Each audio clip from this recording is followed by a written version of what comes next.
I just dab farted. It hurt. A little bit of pain in that. Get you some emotional support tonight. Right. I do need an emotional support animal after that. Scared you? We're live, by the way. Of course we are. Yeah. Of course. Yeah, This is our one of them exposure ones where it therapy. slaps back together so hard it hurts. You all right? I have to say, my mind completely changed last year when I had chains wrapped around my arms and I'm introduced to 2 new terrifying dogs, and I'm walking through Sam's Town in Vegas. Is that what it's called? That big casino that we had a big festival in last year. So I'm just walking through that casino with dogs I had just met, and I'm leaning back with both arms being tugged at. I don't even know what I'm doing, but man, that was my exposure to service dogs. Are those actual service dogs? Yeah. Those dogs are illegal in some places. That's Them what are I've big, read. vicious dogs. So what was our experience in a hotel in Las Vegas walking around with these? Do we have 3 of them then? Yep. In Vegas? I had 2 of them. You had 1 of them. Yep. We're just walking down the hallways, getting into elevators, and they had the elevator guy who was checking to see that we were actually from the event, and he was just so welcoming. Was he terrified of those dogs? Nope. The whole time in Las Vegas, I believe one person reacted poorly to the dogs. And other than that, across the board, it was more, can we molest your dog? Can we rub your dog? Can we get in your dog's face? In every possible way. Which he thoroughly enjoys. The dogs love the attention. Oh, yeah. My other experience with a service animal, I think it was, what's the breed that Beethoven was? That really large dog. Saint Bernard. Saint Bernard. Yeah. So this Saint Bernard was the size of a small pony and was walking through a cafeteria at a Christian campground. And this dog was very large and was mostly well behaved. But to bring a dog through like a mall food court or something where there's a lot of scents and aromas and sensations was sort of a challenge. I don't know if we'll talk about that more tonight, about the places where you would not want to see unexpected animals of any kind. Well, not in like a sex party. Right. You only want to see expected ones at the sex party. Unexpected ones, things get wild, not a hand. Right. Yeah. When tongues are just licking places and you're not expecting that. Yeah. Yeah. You think it's going to be Diddy? Oh, wait. No, it's a fucking Saint Bernard. That would be awkward. That would be awkward, man. Yeah. And how do you stop the guy? You know, like if he gets too excited, what are you going to do about it? Right. Better hit him with that GHB baby oil real quick. Right down the gullet. Some of these service animals are wearing like Kevlar vests too. So they're like battle hardened, ready to go. Hello, Patriot. I see you've got a dog. We've got some products for you. This is my tactical service animal. Equipped with tasers and lasers. Right. Mostly I just put 6-packs in there. You know, and you know they do. You know they do. I had a neighbor that when I lived in Vegas there for a bit who had 2 German Shepherds, and he was obviously like a dog handler. You know, and it's a lot of military around there. Mm-hmm. So that was my assumption. I never really asked. But those dogs looked like they were ready to scale a 30-foot wall and, you know, tackle half a fleet of people. They were impressive, very impressive. when I was in Germany in 1995, I got stationed in Misau, which has a canine MP unit in there. And on the weekends when you were fucking off, you could let them dogs attack you. You could just go in there and they'd put you in a suit, and they were always looking for volunteers to let their dogs attack you. Like, holy smokes. It was pretty funny to get drunk and watch other people do it. Is that one of the requirements to having a canine unit, is to allow the canine to tackle you? Yeah, it seems that way. Seems like there's a lot of getting attacked and letting the dogs attack other people in that training that Steve's talking about. Like them damn fucking German Shepherds, they'll like jump like 30 feet through the air, snatch your arm, and somehow twist you around like Reggie White or something. And they'll pin you to the ground. Yeah. Yeah, it's amazing. That's one of the things I looked at for tonight's debate preparation. What's the difference between a guard dog, like a canine unit, a drug sniffing dog, these types of security animals? You can't convince me a drug sniffing dog isn't bullshit. Like, I went to prison. That's a whole debate subject all on its own. In prison we had a saying, the only thing that those dogs smell are ham sandwiches and kites. And a kite was something that where an inmate snitches on another inmate, and then they come by with the drug dog and pretend like the drug dog found it, but they already knew it was there, because you never see them dogs actually find anything. And supposedly they could find phones, drugs, cigarettes, the hell they could.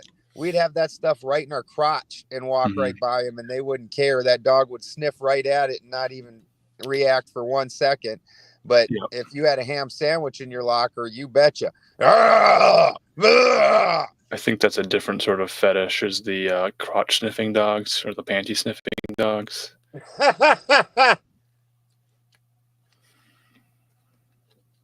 So we'll try to steer clear of any of the fetishism involved with this topic. Searching on the internet is a real minefield for this type of thing. You're trying to get serious information, and it's all tied in with jokes and puns and humor, and real serious people looking for real weird encounters. So Craigslist style. I assume that this is what we're debating. Since Steve's not here, we should decide our debate positions and just stick him with whatever's left over. Again, using that word position and handler in a different context. Hey man, I just sat back down and heard all that.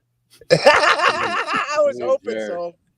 Just trying to eat a little bit. So where do you hide your ham sandwich in such a circumstance? Have you heard Ari Shafir's bit about pocket ham? Pocket ham? Mm-hmm. I have not. It's fantastic. Did I send you that bit that black guy did about different farm animals and then the way the pig talks? Oh, yeah. Oh, God. I just about pissed myself. I laughed so hard. No, that was good stuff. Did dogs smell fear? Is that what they're sniffing out? 100% they smell fear. Like, if you're scared, the dog's not, now you've made the dog on alert. Like, why are you scared, dude? What's your problem? What kind of shenanigans you pulling? So that kind of seems like an argument against these emotional service animals, where, again, maybe this will spoil it for later, but I can just go ahead and say my biggest argument against forcing animals into the role of emotional support is, have you seen What About Bob? Would you want to be Bill Murray's emotional support gopher? Not even groundhogs wanted to be around Bill Murray.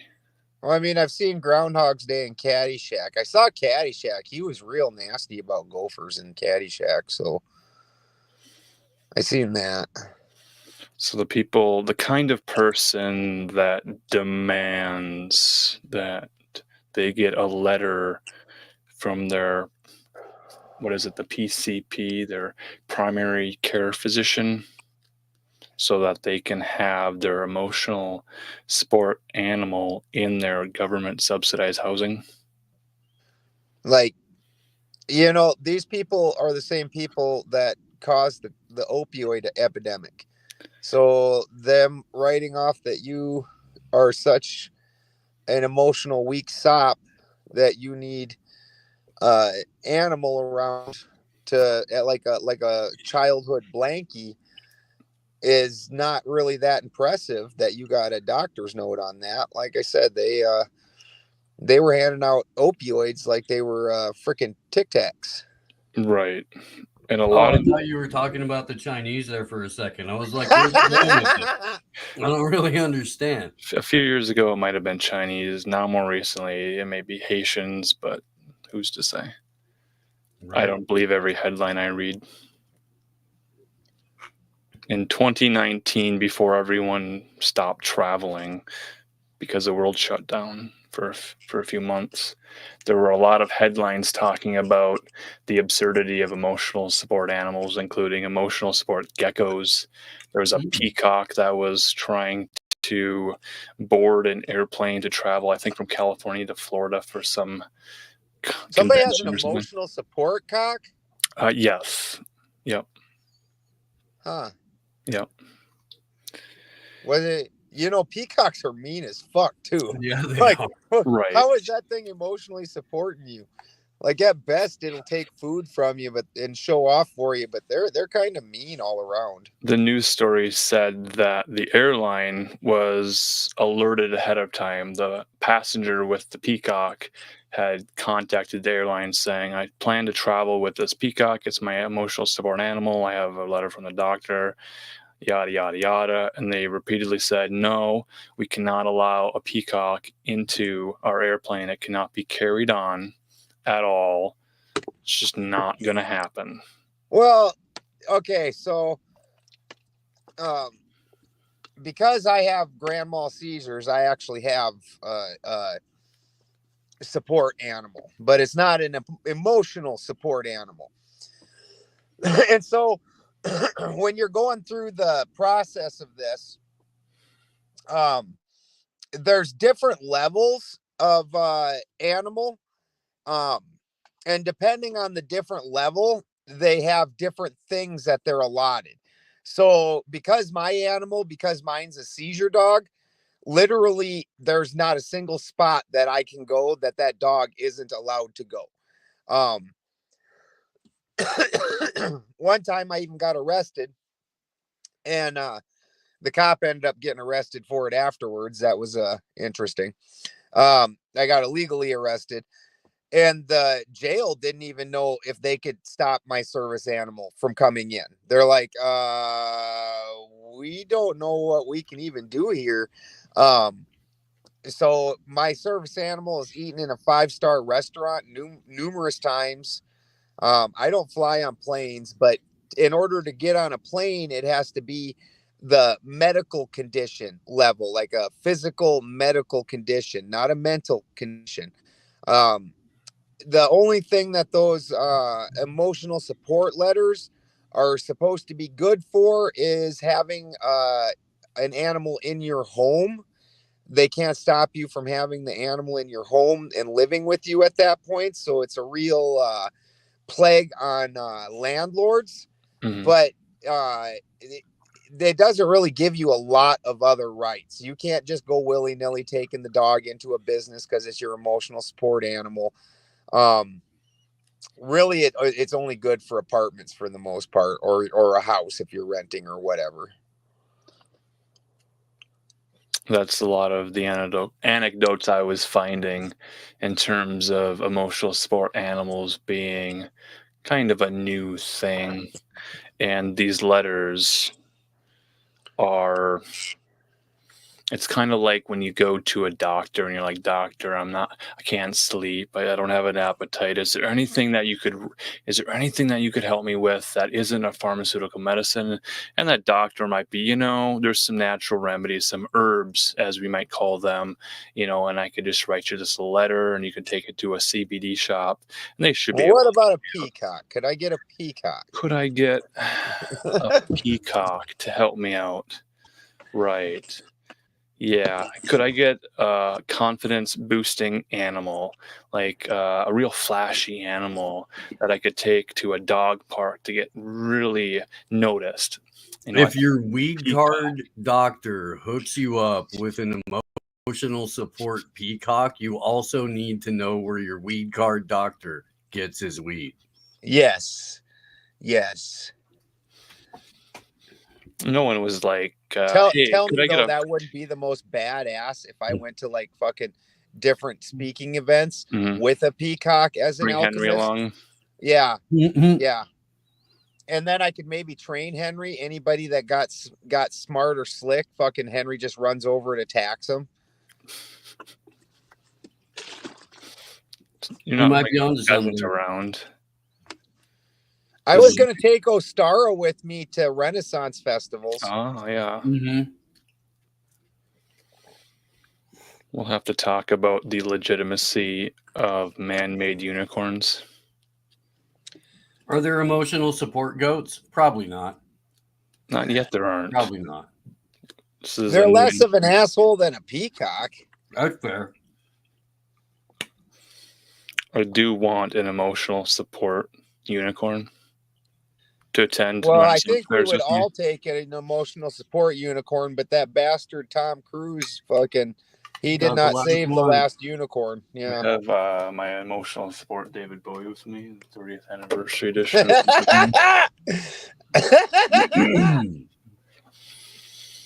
And Jennifer Connelly's there too, just in case.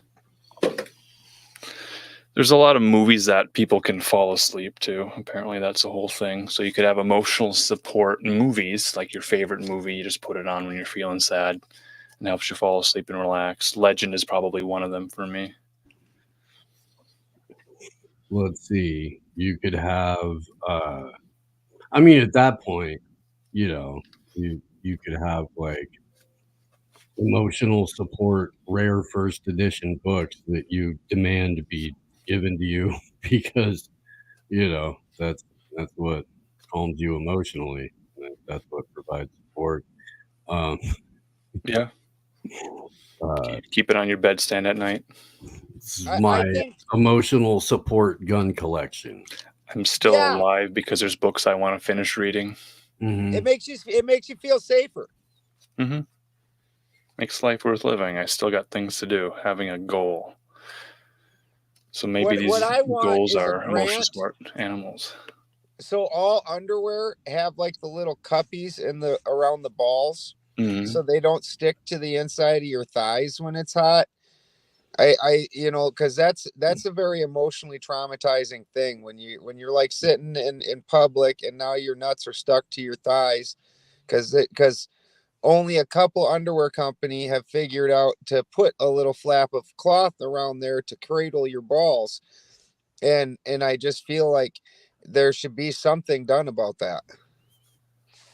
Like you should have your balls cradled more, or there should be more underwear? No, definitely more cradling of the balls. Right. Okay. Yeah.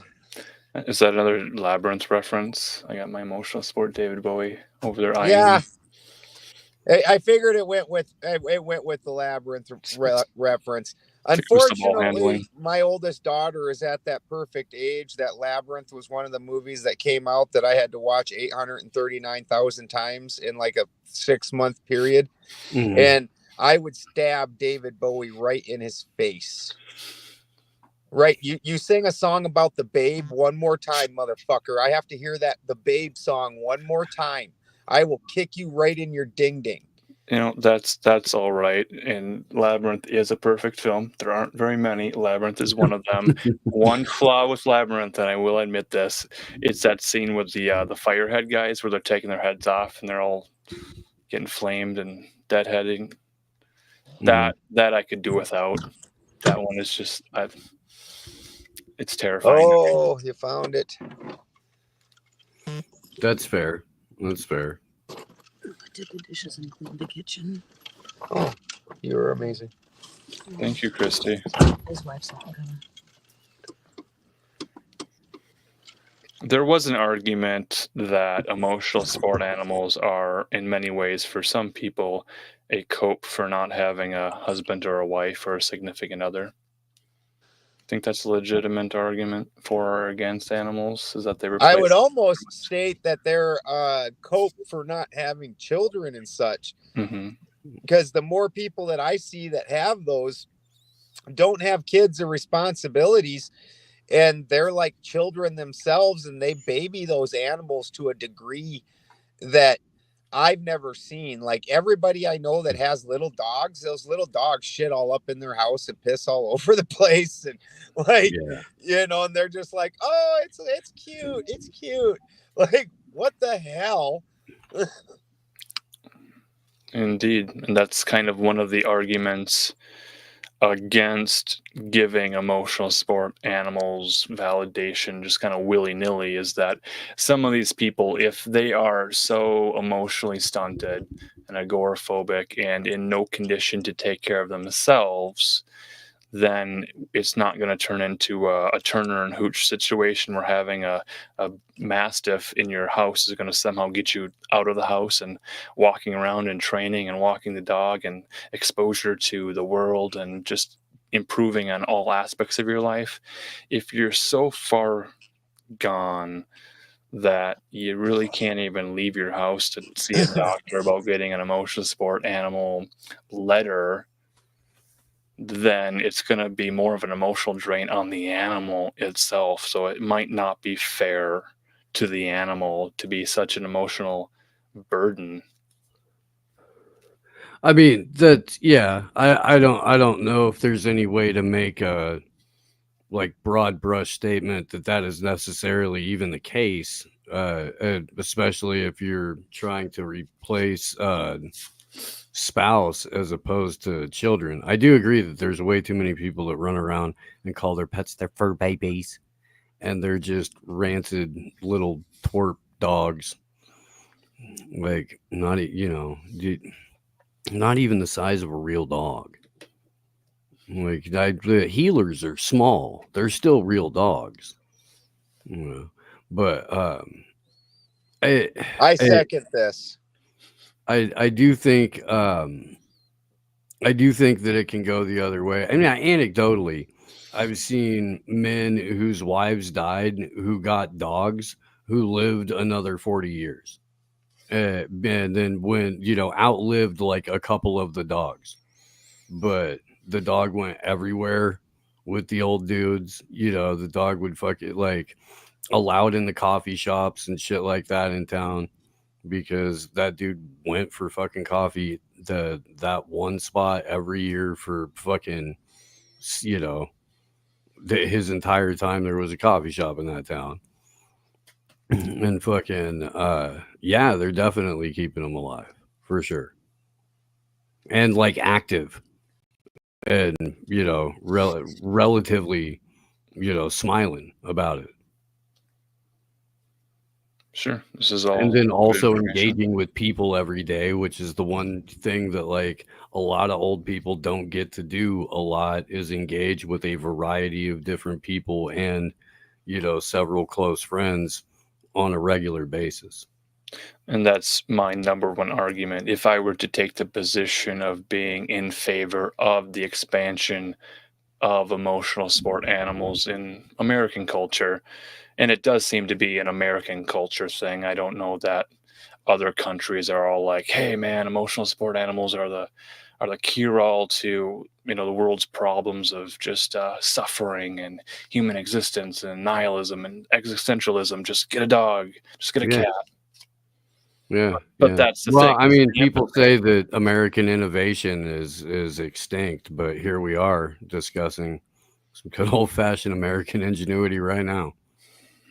Well, I mean, yes. I mean, the whole emotional support thing, I think, is kind of a, a nonsense thing. But on the same token, myself, obviously, I live out in the freaking woods with a shit ton of animals. For me, I don't understand the world's thing where they don't have animals around. That's weird to me. So, I would be for a culture where animals were more openly accepted. Like, I could care less if a guy walks in with a fucking dog as long as the dog's well behaved. I don't care. Or a cat or a peacock or a turtle or whatever they want to hang out with. I don't care. You clean up after it and yeah. Animals are more well behaved than kids most of the time. But you clean up after your animal and make sure it behaves right. And I don't really see a problem other than that myself. I mean, you ever read about Tycho Brahe? He was a fairly famous astrologer. He had a pet moose. He used to take the bar with him and get drunk. And the damn moose got too drunk one time and fell down some stairs and killed itself. Like, he had a damn drinking moose he hung out with. Oh. Like, I don't know what, that sounds just cool to me. Sure. You killed your fucking... Was Tycho Brahe in a urban area? Was he on a university campus where it was real close knit community where there wasn't a whole lot of space for people to run around? We get these urban environments where... Listen, if you've ever seen freaking the Hobbit series and the Battle of the Five Armies, and you see what the fucking Elf King does when he comes rolling in with the big old moose, what you want me to go to a college campus and have to go deal with them and not have a moose? I haven't made it past the Hobbit series part of the movie where they're having second and third and fourth breakfast, but they're singing about it. That was Lord of the Rings. No, that was the Hobbit film, the first Hobbit film, and they had some breakfast scene and they're all singing and dancing about all the food they were eating. And that just went on for an hour or two or three, and I was like, yeah, this is Peter Jackson's Lord of the Rings, Hobbit. Now you got to watch the Five Armies, and you got to watch him with the moose, and you got to understand that if I was confronted by an army of college children, I would expect to have a moose. Yeah, it would be nice, definitely nice to have battle moose. It would. Yeah, you're not wrong. Yeah, the battle moose of Minneapolis, right? And if he gets drunk with you, how do you beat that? You always got a buddy, right? That's what I'm saying. Concrete jungle. Dude. And that was sort of the conversation I started in the little private chat to say, hey, let's talk about animals. Let's talk about emotional support animals and the limitations of having said animals in a modern day 15-minute city urban setting. Where do they fit into like Agenda 2030? Well, there's been a consistent push to make sure that every pet is spayed or neutered. They don't, they're already trying to drastically reduce the amount of, I mean, even like the made to order puppy mill places are, running leaner. So there's that. It's getting harder and harder and harder to rent a place unless you have that doctor's letter. If you already have a pet, it's significantly harder to get anywhere, at least right now, with one, without the letter. Right. I had to fake papers saying Gomez was Argentinian dogo. Because... You hear that, Tier? You hear that, meathead? You're a dogo. You're a dogo, you big meathead. Dogo daddy. Is there some discrimination against dog breeds in is it county? Is it? Oh, this was to get into the apartment complex in Vegas. Okay. I haven't had to worry about it since. Okay. But yeah, I mean, I've been looking at a couple of different spots, because my girl's place is super tiny, and yeah, dude, it's not easy finding anywhere that's like pet friendly, period, around there. It's rough. If we were having a proper heated debate, we'd probably want to find a landlord who's just had properties destroyed by Oh, for sure. animals who weren't properly looked after, who weren't given a big yard to run around, who weren't brought for a walk every morning, this type of thing. It's not. And that is where we can get into the meat of the matter here. And I do have a little quiz for you guys. Under the Fair Housing Act, the FHA in the United States, individuals with disabilities are allowed to have emotional support animals, ESAs, in their housing, even in properties that have a no pets policy, as long as they provide appropriate documentation, such as a letter from a licensed healthcare provider. However, there are two primary exceptions where a landlord may refuse to accommodate an emotional support animal. What are those two exceptions? I would imagine if it's already a currently banned dog breed. Maybe HUD HUD housing. Yeah. Those are your final answers? Do you need to phone a friend? This friend doesn't have a clue. If you are the weakest chain in the link, your dog will get through the gate. The answers are... I don't know. I don't know enough about emotional support animals because it's different rules than I have to follow.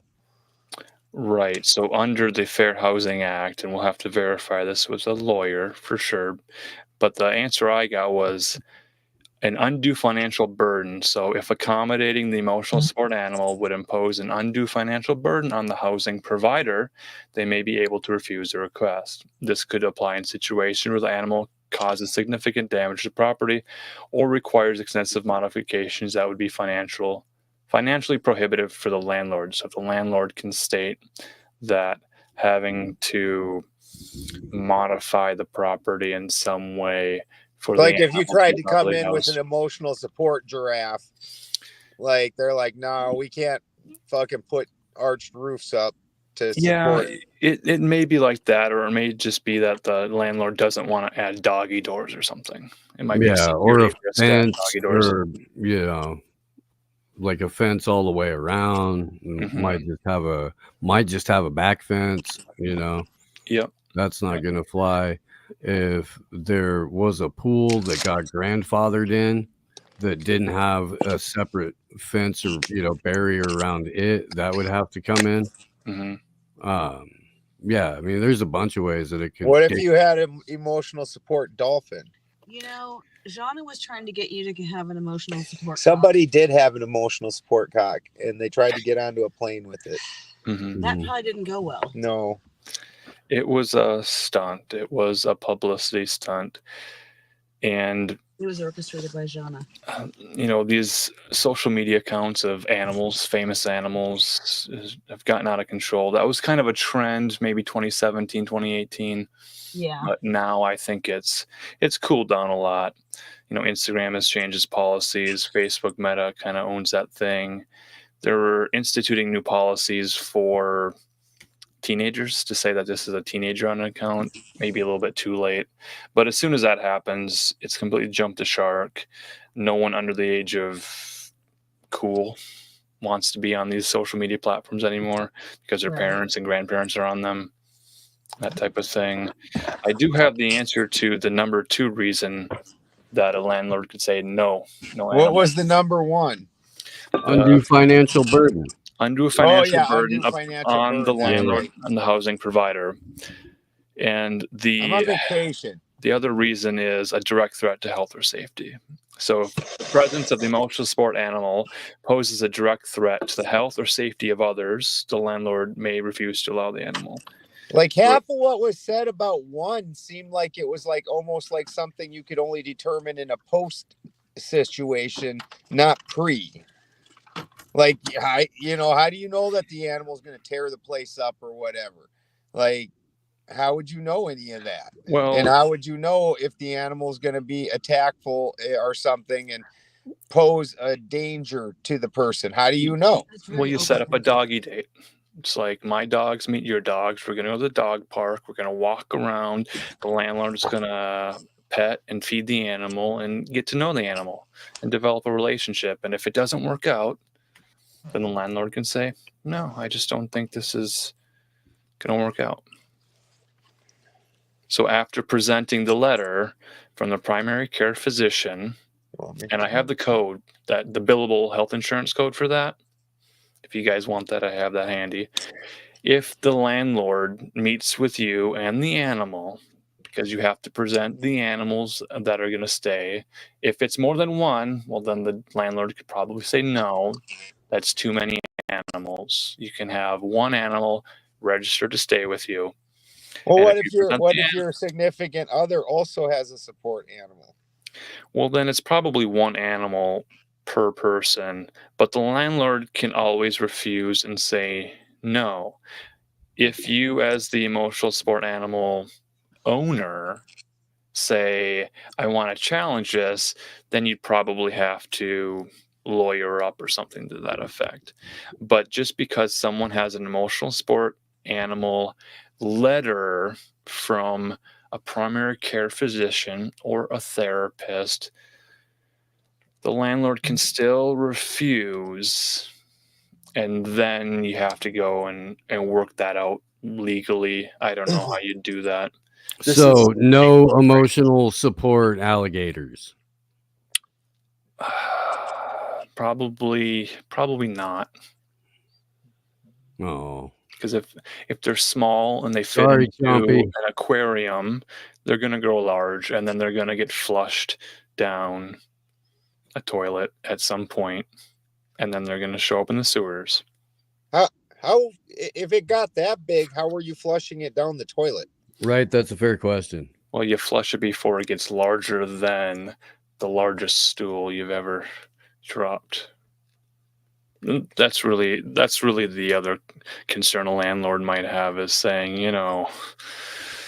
that dog looks large, looks like it eats a lot and leaves a lot behind. And what is your policy, or rather, what is your technique of picking this stuff up? The semester I was in college, I knew these dudes that lived in the next dorm over, and they had an alligator in their little teeny tiny ass fucking dorm room, and they wound up getting busted. I don't see how they couldn't have. Thing stunk. It stunk. That like room, an indoor turtle? That room was funky. Man. Was it like a turtle? It was, it was a motherfucking alligator, Ben. Yeah. And once it got to 3.5 feet. No, I mean the smell. Was the smell like people that have, because everybody I've ever known that keeps a turtle, if you walk in that room, you're like, what the fuck? If you want to multiply that by several times and add a meat diet to it. The meat diet was the real cherry on top with that. That meat diet really makes things like, you can shit out vegetable stuff and it's only so bad and goes away. Mm-hmm. Meat diet, that's some funk. It'll anger. It'll anger. Langer longer. For any of the Opie and Anthony people listening right now. But yeah, dude. So when they caught the guys, it got turned over to the university system. Did it become a science specimen for study? I'm sure it did. I'm sure they let it get a little bit bigger and then fucking, yep.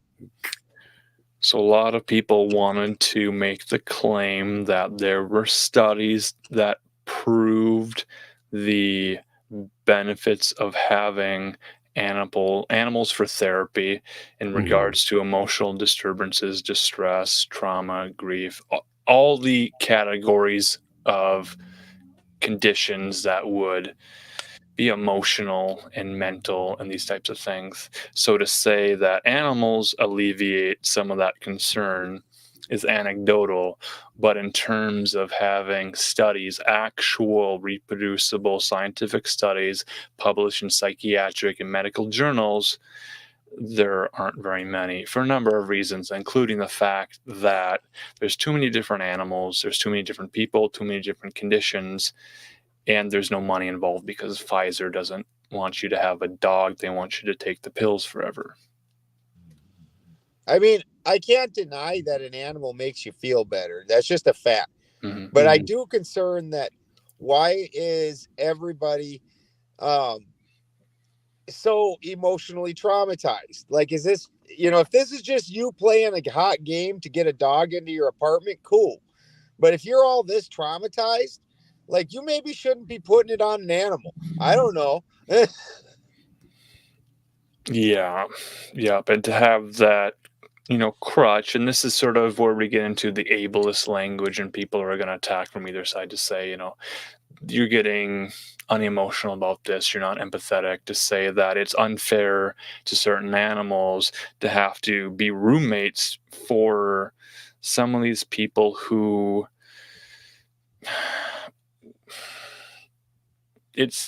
this is where we have to be judgmental, and we have to say, I've been to Magic the Gathering tournaments. I've been to certain situations where, Super Smash Brothers is the priority, showering is not, this type of thing, anime conventions. There are certain people who just haven't taken the social cues to recognize that, this may be the one time a year you put on a costume and you go out to a party and you walk through a hotel and you're just having lots of fun. Due to your inability to recognize your own aroma, people need to say, hey, you know what? You're just not living like a human being. You're living more like a beast of burden here. And someone needs to tell you, you're going through a lot of internal struggles, this sort of exposure therapy to get you out. It's great. You're making friends, you're communicating with people. But you know what? At some point, you have to just realize that this is not a safe space for you. The world at large is not going to hold your hand along the way and sort of accommodate you. So there's this idea that some handicaps, some disabilities are visible and others are invisible. Within the realm of the invisible handicaps, these types of things where people might self-diagnose or just not feel like they are properly prepared to put on a clean pair of underwear, tie their shoes, and walk outside their door to get their mail or to pay a bill or a basic adult skill. This is a long-winded way to say that if someone is to get an emotional support animal, the follow-up question would be, what is your plan? What is your goal? And how long will it take for you to overcome whatever it is, challenge or adversity you're facing, to then realistically get back in the game? And if this is a college setting, an academic setting where, you take a semester off because things are just not going well, but eventually you got to get back into the game. You got to attend classes. You have to graduate. The college isn't going to house you forever, this type of thing. The world is not a college. The world does not have academic advisors and support staff. At some point, if in America, every adult or over 50% of adults require emotional support animals, they require certain medications to put them to sleep and to wake them up at night, is it even financially an option to continue to allow? Do we have a statistic on the number of adults that have support animals? It's not a category that has real numbers yet. Service dogs are probably registered. There's probably a database for that, real numbers for that. Yeah, no, there's sport absolutely a database for service dogs. Right. It's digital because I get a thing every month that re-ups my digital thing that keeps track of my dogs and everything. Yep.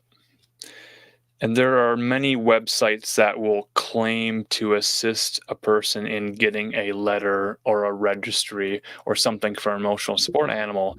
The problem with that is it's not a legal document. So one of the websites I looked at, and I'll have to bring it up here, find it again, it basically says in its fine print that it's not, it doesn't matter, it's not a real thing. Mm-hmm. They have to say that in fine print because it's a .org website, but on the bottom it says, what does it say?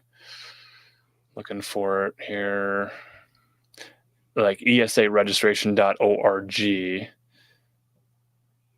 and then it says there that ESA owners, let's see, ESA Registration of America is not a government agency and is not affiliated with or endorsed by HUD, the Department of Transportation, or any other governmental agency. Registration of an emotional support animal with ESA Registration of America does not give you any additional legal rights, but ESAregistration.org will sell you merchandise and maybe a fancy looking certificate to hang on your wall. Oh, that's nice.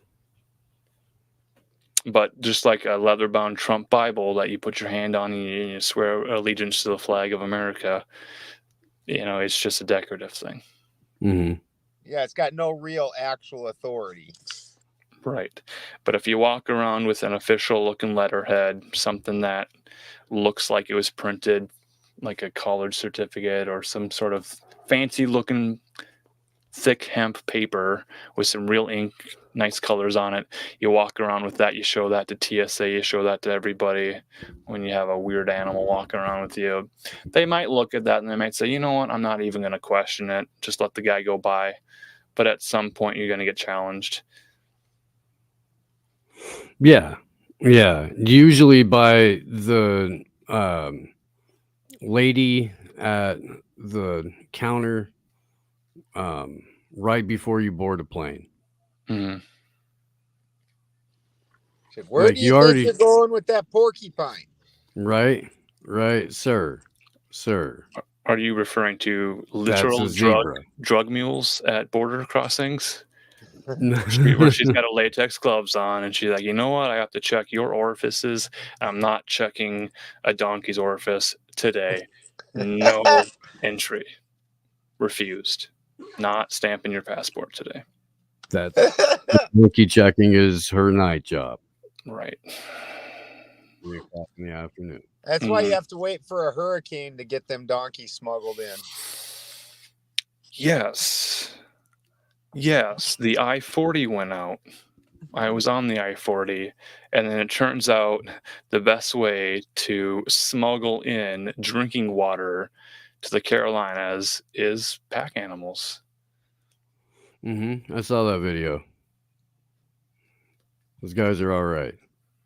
Yeah, it's very contrary to the people that say our things couldn't have been built with horse and buggy and the new technology can't do it, then yada yada. And then when everything goes to crap, you see a bunch of guys with donkeys doing the job. Like, that's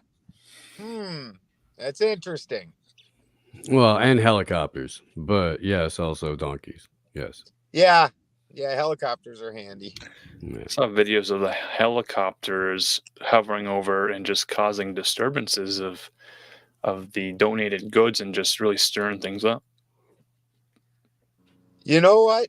That's what Black Hawk helicopter pilots do. Mm-hmm. I was in the Army for 6 years, and like anybody that's been in the military, like you set up your tents, those dickheads just come and knock them all down for no apparent reason. Like, and they think it's funny, and you can't really say anything to them about it. Everybody that flies those things is a freaking officer, and you can't say anything, and they just do that just for the fun of it. So I don't really know that was a special thing that they did for them. They do that to everybody.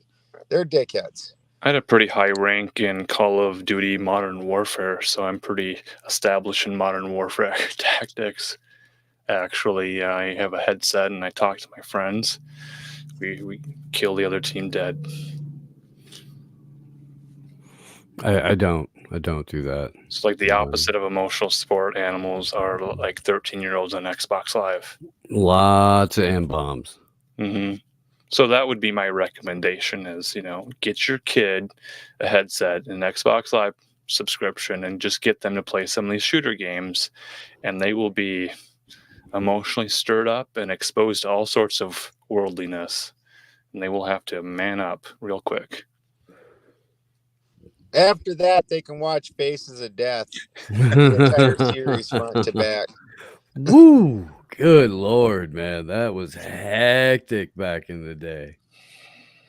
Dude, these kids want to talk about traumatized. You didn't watch Faces of Death when you were 17 by some friend that was a douchebag that brought it over. It's like, you got to see this. I'm emotionally fucked up for the rest of my life after watching this. Now you will be too. Oh, dude. Yeah, we were like, I don't know, 12, 13, something like that. Maybe 13, 14. When that shit was playing at the fucking party that we weren't supposed to be at in the first place. Yeah. But yeah, I remember just being like, what the fuck? Not being able to. And then I had a friend whose older brother brought the rest of them home from the non-Blockbuster video store. It was the local video store. The one that had the porn back room. I don't know if they had a porn back room or not. Like, they shut down before I got old enough to like really want to go look for any kind of porn room. And that's maybe a separate debate, but I will say that I think it was the movie Gremlins or something when they put an animal in a microwave. It's not even a real animal. It's a gremlin. You put it in the microwave. People are a little upset that this was a parental guidance suggested film, the PG-rated movie. I think at that point, maybe that was the tipping point. They did microwave one. It exploded in the microwave. It was all green. It was gross.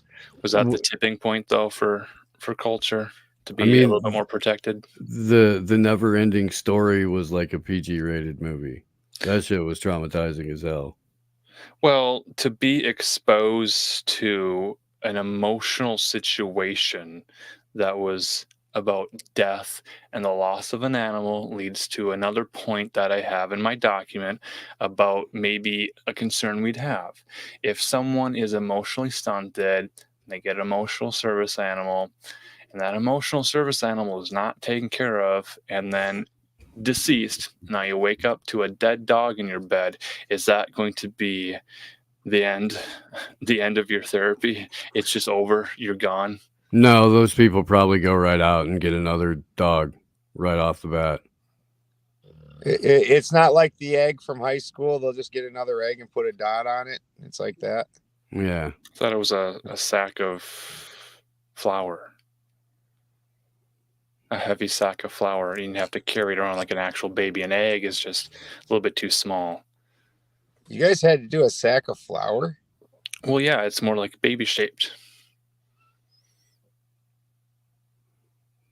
Okay. You'd have to put it on your back, or you put it on your chest, right? You have to try to breastfeed the bag of flour. You guys really went all out with it, man. They just wanted us not to break the egg for a week. Yeah, right. So men have to experience what it's like to be a woman, and then you have the thing you put on with the breasts, and then you have the little baby bag, and then you put the flour, and then you got to pretend to breastfeed in public to be exposed to that shame. You didn't have to do that? I did not go to that school, man. I did not. Well, maybe it didn't catch on. Yeah. Holy smoke, man. You know what? I knew that there was way too many Kamala Harris signs in Minnesota. Well, I think that was like Governor Tim Walz thing where he was just wanting everyone to experience. What was this thing about football? He got to hang out with young boys. Yeah, something about playing football together. Did you guys see yet the thing coming out where they're apparently they're about to nail Tim Walz with a bunch of chomo, a bunch of child molester freaking I also saw some really convincing debunks of that coming from the right, not even coming from the left. He looks like Short Eyes. He does. Sempoku eyes. He's got all that extra white space around his eyes. It's like, don't shoot till you see the whites of his eyes. Then you see Tim Waltz showing up. Crazy eyes. He looks like he's got those pedo eyes for sure. And he acts like a freaking clown. Well, if supposedly the one guy that's saying that he has definitive things that he can say that if you had not seen Tim Waltz's genital area, I'm presuming you would not know about. And like so if that's true, that's pretty, if it's not, then it's just BS. But if it's true, oofda. Oh yeah. Yeah, there's only a couple of weeks left till the election. Thank blonde-haired, blue-eyed, perfect baby Jeebus. Oh, can't wait till this freaking nonsense is over. Dude, this has been one of the grossest things. Elections, like I don't.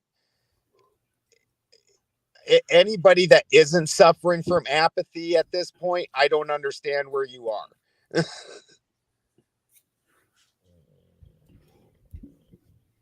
Dude, and it's not even apathy. I want people to shut up.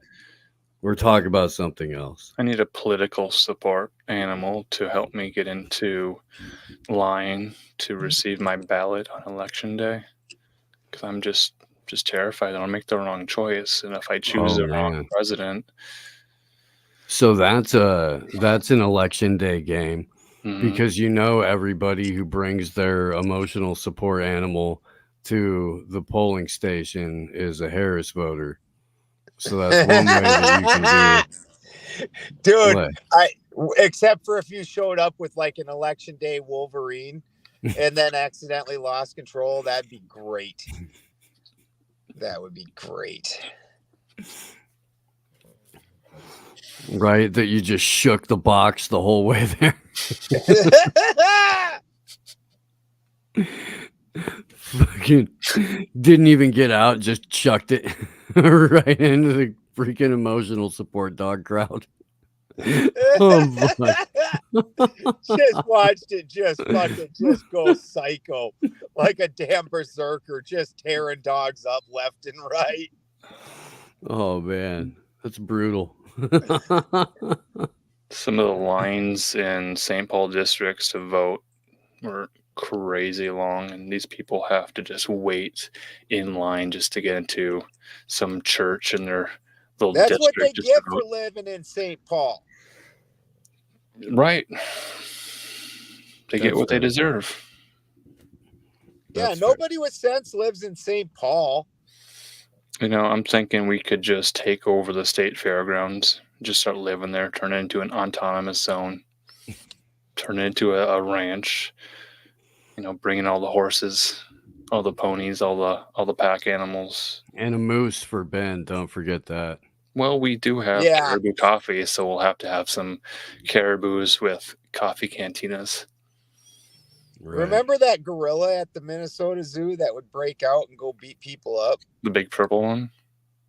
Yeah, I think his name was Casey. We should invite him. Oh, Casey already lives there. Yeah, we should go help him break out again. That would be great, except that I don't know that the organizers of the Minnesota State Fair really respect animals, because there were cows, I think, that were going to be milked, but then they had to have that situation squashed, and they brought in replacement cows that were not real cows to give milking demonstrations. Yeah, they were cow. It was cowpox or cow flu or something. Oh wow! Concerned about. Yeah, the treatment of animals in urban areas is a real big concern. There's just not enough space. Well, it's that, I'm even a vegetarian, and those PETA people are fucking crazy. They have never been to a farm. They have no idea what things are or how they operate. Like some of the pictures you see them post and they're like, oh my God, look at this. You're like, look at what? They don't even know what the hell they're talking about. Like, I remember I saw one where they had a machine where they supposedly were raping and inseminating sheep. And I'm like, nobody in the world does that. You don't even get enough money from a slaughter lamb to justify the kind of money that would take, when you can just go buy a buck and stick it out in the field and he'll take care of the whole thing for you. You ain't even got to worry about it. Like, there was something scientific going on there. Like, that had nothing to do with a normal farm. It's just absolutely ridiculous. Yeah, no, they're crazy. They are stone cold crazy.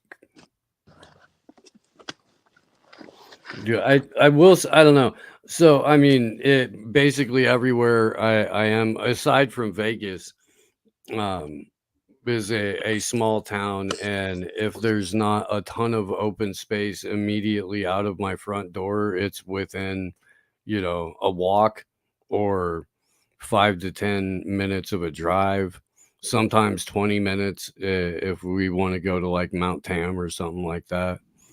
But we're like, when here in Sonora, there's a whole giant freaking open park right around the corner.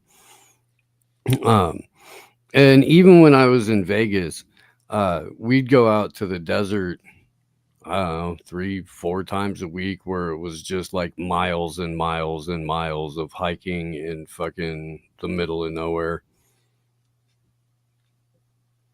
And then there was a empty vacant lot across the street from the apartment complex. I'd take him and my neighbor's pit bull. Shout out to Medusa.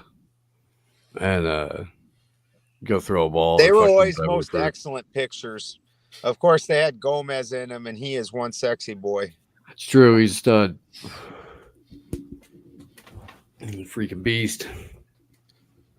A lot of these Midwest communities have multiple pet parks in town.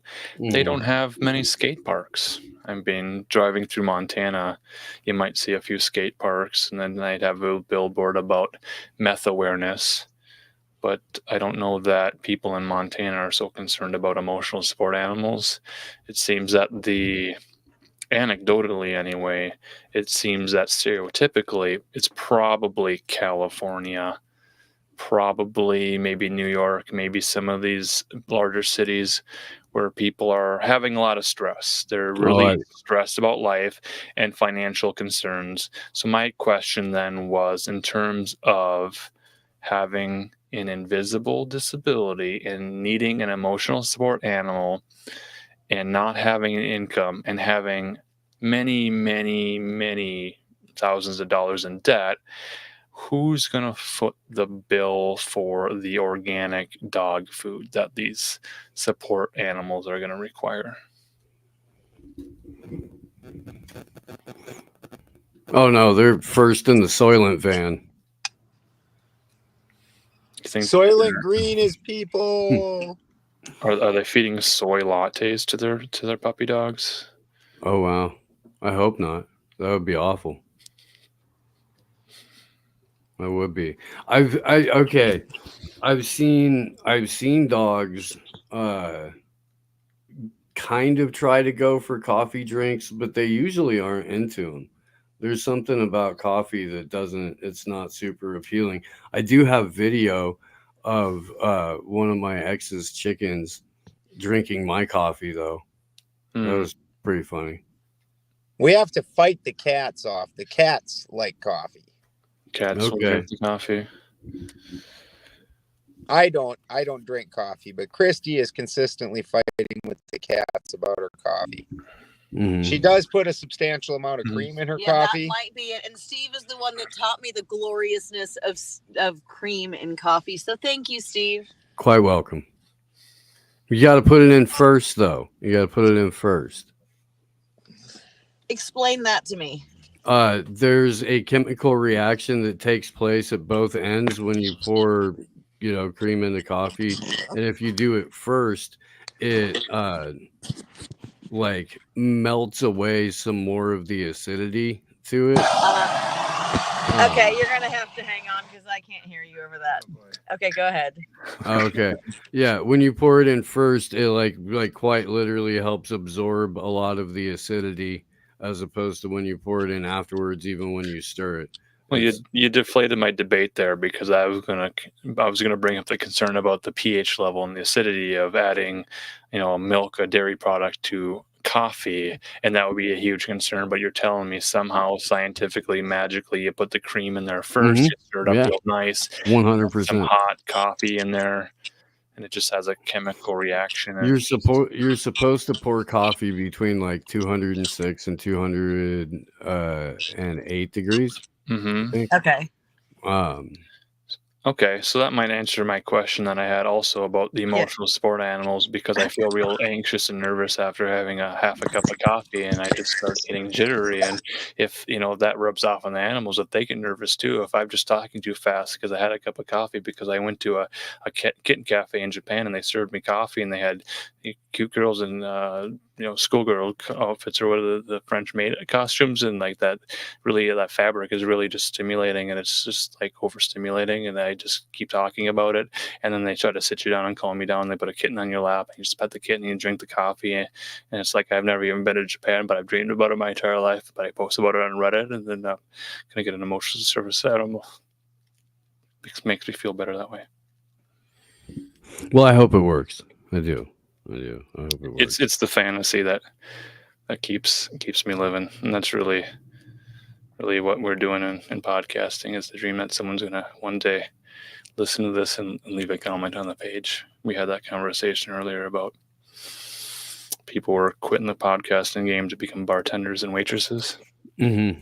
Yeah, Brian Stavely. Probably pays better. It probably does.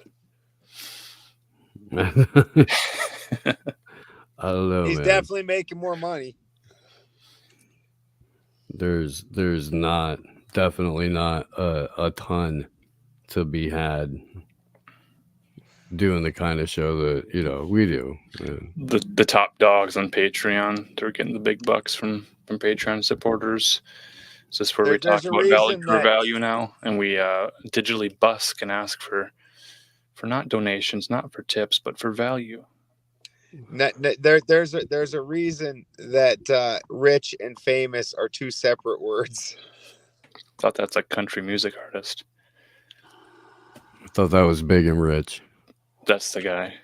Yeah, I think so. I don't assume his gender. I think so. Sam Tripoli has a jelly roll joke in his special. Jelly Roll, was that the guy who testified alongside Dee Snider? That's the guy who sings 80s bar music and pretends like it's country. We're not gonna and he also used to rap, or still does. Okay. Something like that. Dude, the rap country thing, that drives me insane. Can't stand it. Yeah, no, it's pretty terrible. It's yeah. Sturgill Simpson's good though, so that helps. Could maybe get an emotional support quail or something that just coos. Right, I would like to get an emotional support 1919 Martin mandolin. That would be nice. A mandolin, like an instrument. Yeah. As long as we're just get a doctor to write me a letter. Mm-hmm. I feel like I should blame this on the Beastie Boys though. Mm-hmm. Like they were the first ones. They did rock rap. Right. So I'd like to register my bass guitar as an emotional support instrument, because whenever I play Rock Me Like a Hurricane, it just calms me down for some reason. Right. Puts you in the zone. That was my college roommate. He's a Marine Semper Fi or right. Hoorah or whatever it was. Uh-huh. He'd bring out his emotional support bass and just stir everything up. All right. Rock You Like a Hurricane over and over again all afternoon. Made him feel real nice. All right. I mean, he could have had an emotional support drum kit. Yeah, okay. So do I have to get a letter for having a garage band license if I'm going to rent an apartment? If you live in a place with I was going to say, if you're in an apartment or somewhere with an HOA, yeah. The noise complaint. But I mean, if you're in a garage band, aren't you supposed to have emotional issues? If you're going to be successful at it. Grunge, that's the the whole grunge genre, probably. Man, a lot. Yeah, there's some very, very, very suspicious deaths that came out of that era, and a couple of people who just really like drugs. And because of that trauma, there's a whole generation of people needing emotional support animals to deal with Right? it. You're not wrong. So, are you saying Courtney Love created emotional support animals? Dave Grohl. the Foo Yeah. Fighters. Yeah, the Foo Fighters. Yeah. Like, I'm concerned about my labs and alien abduction, so I need protection animals to And keep a- little green and gray men from probing me every night. And a Russell Brand amulet. Did you see that commercial? Russell Brand. I feel like he's going to be walking around with a dove at some point. His Holy Spirit dove. Guaranteed. He is full on ready to LARP being Jesus Christ. Oh, I did 100%. But So, yeah, the amulet commercial is hilarious. I'll if you haven't seen it, I'll put it in the Telegram group later.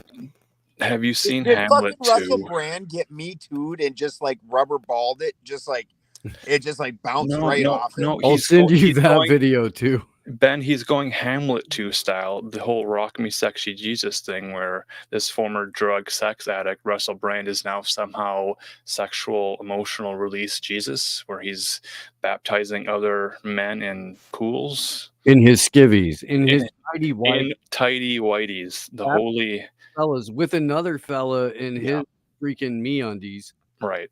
Yeah.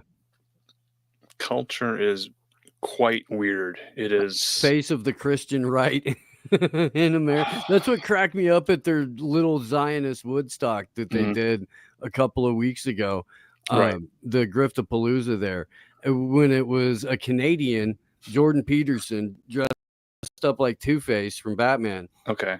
And Russell Brand, a Brit, dressed up like a 1980s San Bernardino used car salesman. And they're leading the little revival there, the Trump in prayer.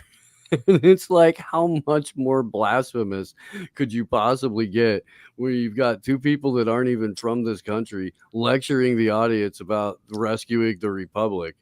Right. Right. So Jordan Peterson is prepared to sell you a $40 a month subscription to Jordan Peterson Online University. It's going to be better than Arizona Online or Full Sail University or any other education. PragerU, just pray for PragerU, because Jordan Peterson University Online, $40 a month subscription is going to give you. That seems cheap for a benzodiazepine addiction.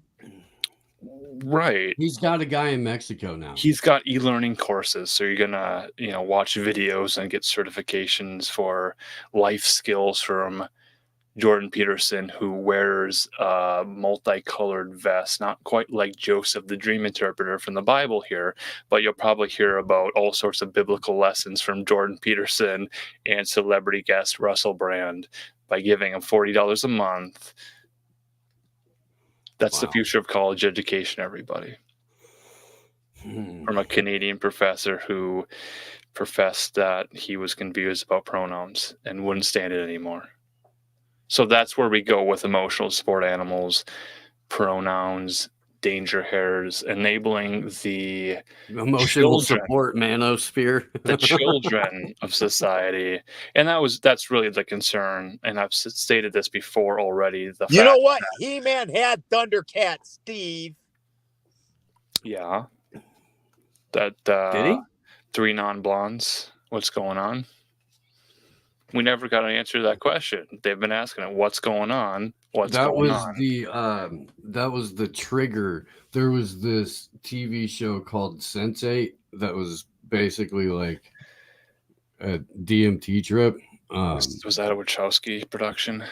I don't know. I think it was. I'm not sure. Might have been. But it was like heavy on some predictive programming. In a really trippy way, but these people got activated to be able to communicate telepathically with each other and like locate each other and stuff like that. When this DJ put on What's Going On by Four Non Blondes and with a techno beat to it. And that's what triggered their abilities. It's an American Ultra movie. Yeah, kind of. That theme persists. As far as Wachowski's next project, the Wachowski brothers, siblings, now sisters, right, Wachowski sisters, are probably working on a film script involving someone who wants to unalive J.K. Rowling. I think is the last I heard of what they were working on. All right. Okay. Well, best luck, ladies. And I believe it. It's 2024. I've read stranger headlines than that. There was also a Diablo Dude, I heard today that there's been a third attempt on Trump. I mean, are you fucking serious? Well, okay. No, that doesn't really seem to be the case. The eagle hasn't landed? Well, in the first place, he got 2 misdemeanor gun possession charges. He bonded out on $5,000. He's like a freaking what is it? He has a organization called, I think, America Happens. He ran for office in Nevada like a year and a half ago. Did this happen on Indigenous People Day? And how disrespectful that would be. Oh, that would have been a bummer, huh? Right. Yeah, his name's Vem Miller, and the lady that is his partner in the America Happens thing is this forever candidate in Nevada named Mindy Robinson. And I actually met her once, I think at Freedom Fest. Freedom Fest! Yeah, brother. Freedom Fest. And, oh, dude, it was hysterical. Are you saying this guy killed Dennis Hoff? Allegedly? Are you making allegations? No, I'm not.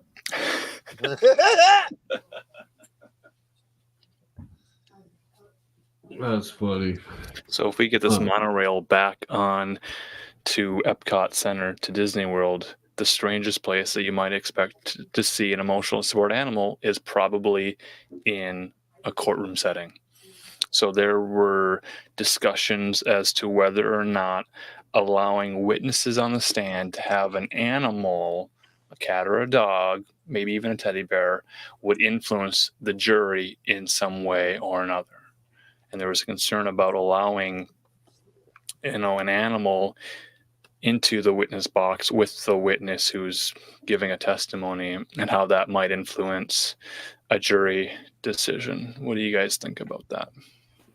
Well, in the last actual debate I was in, my cat was on my lap, and unbeknownst to me, every time I would talk, the cat would go "Rare," and then go like that at the camera. Right.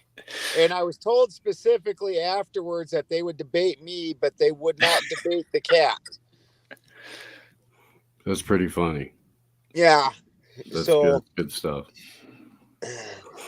Yeah, I think that there's the potential to have an impact on a jury, but there's also, I mean, they go to great lengths to dress witnesses in a specific way to influence the jury. They're, both experts and, people that are called to the witness stand get to varying degrees coached to the point of training. The expert witness is a profession. Those people have conferences and shit. So, like, if Monica Lewinsky was advised to wear a dress with a stain on it so she could stand up and show the stain that she's wearing, would that be better for her case then? Maybe. She seems to have, done just fine. Well, we have court TV and all of these trials. Dude, the last I'm telling you, Johnny Depp. We need to get a hold of Monica. We are missing out on a gold mine with the Monica Lewinsky blunt wraps. Right. Okay, so in that trial, who was the woman who had the nose job done and she had the big makeover? Not Jennifer Flowers. Jennifer, no, wait, you talking about Susan Allred? No, there was I was trying to write a rap song about it. I'll have to check my notes later. How are we supposed to keep track all the hoes that Bill Clinton was sleeping with? That was it was a long list. Allegedly. So if he wants to dress like a peacock, what your definition of the word is ISIS, terrorist group. There's the known knowns and the known unknowns and the unknown unknowns, and there's Donald Rumsfeld and every bush in between. Mm-hmm. Allegedly. Are you coming here? I'll go sleep inside then. I don't care. Having an emotional support wife in your life is really beneficial. Mm-hmm. For sure. I can't wait to get back to my girlfriend's. Have you ever been to a wedding with emotional support animals? Yeah. Aren't those bridesmaids? Are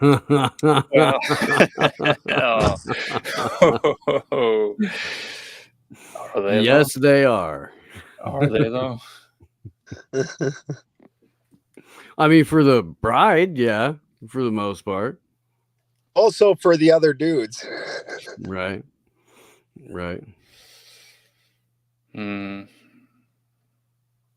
That's funny. Dude. We apologize. Our debate is not very debatish this week. We are trying to get things together. Marcus just got home. I am not yet home. I will be home next week. We will have something more fiery and more lined out for everybody next week, but we wanted to get something back going here this week. Yeah, this is our exploratory sort of brainstorming session where we have to come up with a contrived topic that's going to engender, gender discourse and controversy and puns, lots of puns, of course. People love that. And that's how you win a debate, with humor and laughter. And the person who can present the most funny argument sincerely will probably win the audience admiration. That's fair. It's the charisma and the way you speak with confidence. It's certainly not the intelligence of the argument. In fact, you learn quickly as soon as you debate, if you step over the intelligence bounds, you're going to start losing really quickly. If you make too smart of an argument that they can't make that leap, then nobody's following you. You have got to tailor it down like the newspaper does.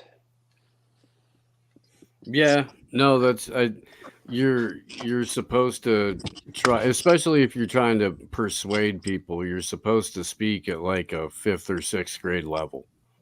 Yeah. Do that.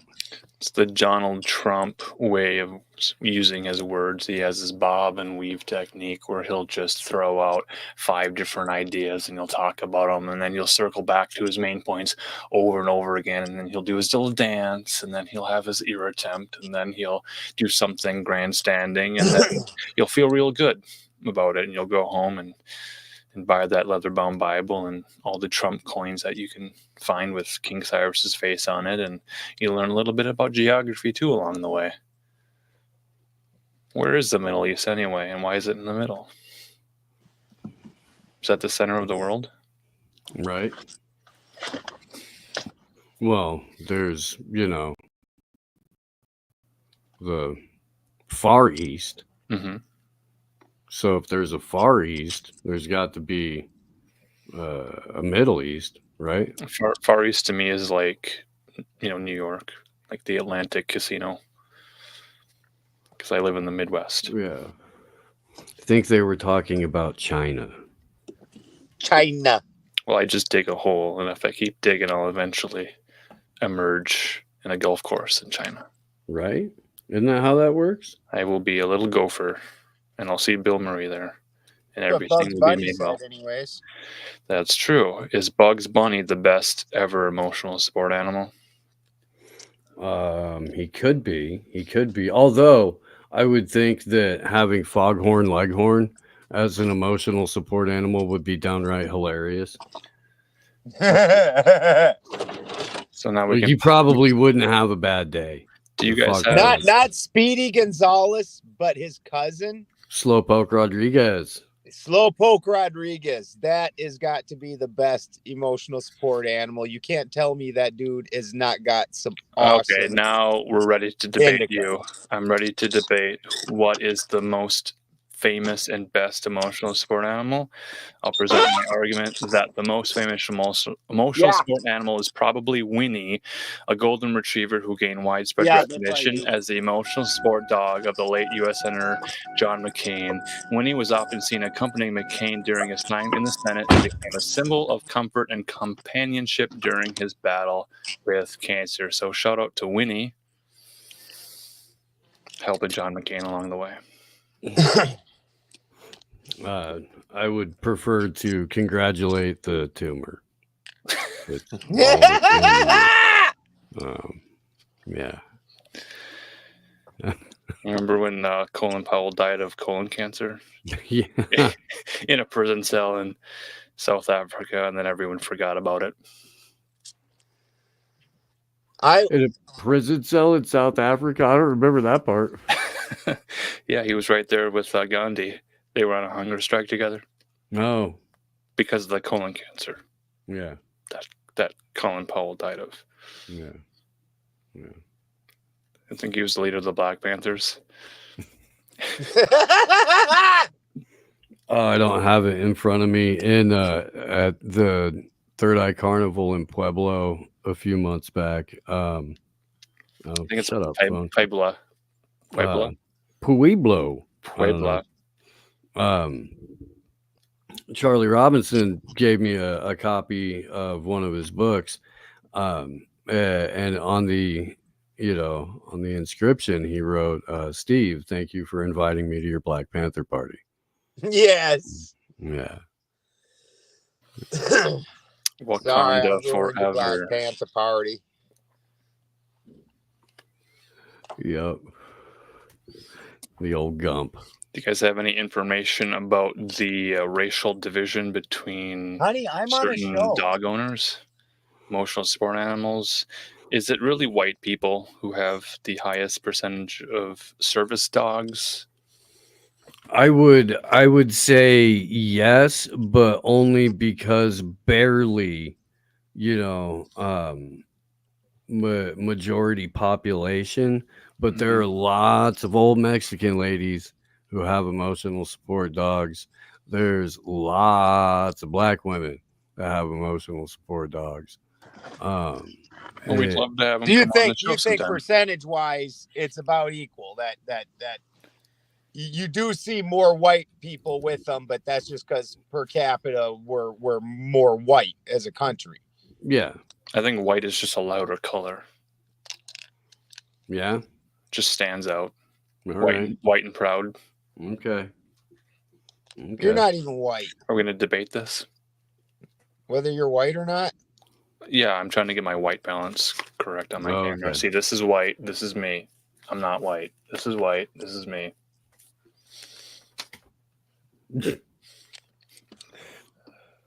We'll white balance our cameras, but that's a racist thing to say. So we need to neutral facial tone our cameras, I guess, to like zero it out or something.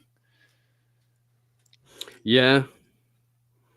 No, I don't know. I was in college and I woke up one morning and I walked outside and I saw a post on a door, some white privilege poster. One of the privileges of being white was having a Band-Aid that was a neutral skin tone. I learned something that day. Okay. That as a white guy, I could buy a Band-Aid and I could put it on and it would be invisible on my skin because it matched my skin tone. I'm on a show. I thought they did skin tone Band-Aids for like 20 years now. They do now. I went to college a long time ago, back when colleges were colleges and universities are universities, and we understood the difference. Okay. I remember when at the town I grew up in, It changed from Anderson College to Anderson University. Was there a Cooper in between it? Was what? Who? Huh? Was there a Cooper in between the Andersons? No. So it wasn't like a CNN. No, it's Church of God. Not like a journalism school. No, it's a Church of God university. Okay. The one that gets me is some of the bases that you drive now that are Space Force bases instead of Air Force bases. Mm-hmm. Like Vandenberg or whatever. Yeah. That's a good debate point about what commander-in-chief will lead us into the space race in the best possible way. But my concern is those astronauts, they go through a lot of stress. And do we have animals prepared to travel with them to Mars? Right. They better. If we don't have pack mules packed up and ready to go to Mars to colonize, I just don't see how those buggies are gonna do on the dunes. Yeah, the Mars rover doesn't have much on a mule train. No. It's gonna run out of fuel at some time. Right? Especially, yeah, dude, or battery or whatever. I don't know if there's even a debate about electric vehicles anymore. I think the debate is over. No one wants them. Yeah, all the recharging stations in my town have an out of service sign written on them. So there's no place to charge because no one bothered to repair it because no one had an electric vehicle that needed to be charged anymore. I mean, there might be a few targets that have charging stations in the corner of the parking lot where someone will park their Tesla there just to show off. But I think that debate has already been won.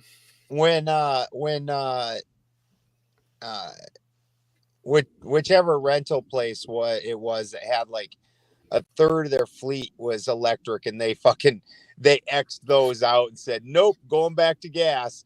Like when that happened, you knew that the electrics were dead, there was nobody going to be buying them. I was at a dinner party talking to a guy who worked for an electric company, and he told me about a time when they had a demo electric vehicle for the electric company, one of those ladder trucks where they have like what do they call them? They have a little box that you sit in and it raises it up. Bucket truck. A bucket truck. Okay, we'll call it an electric bucket truck.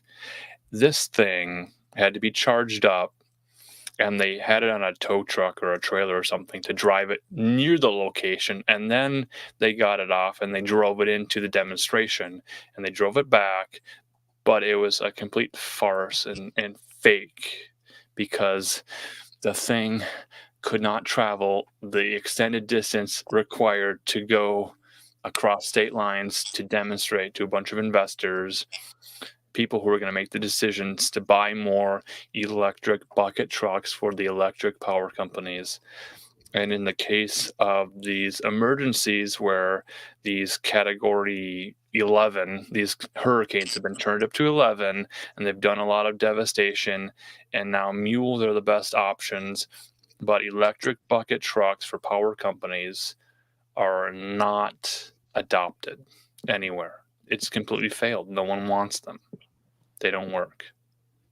And if electric car companies cannot appeal to electric power plant conglomerates to convert at least half of their fleet to electric bucket trucks, then we have a real problem here, boys. The problem is electric vehicles exist and no one's buying it. And Tesla stocks are plummeting.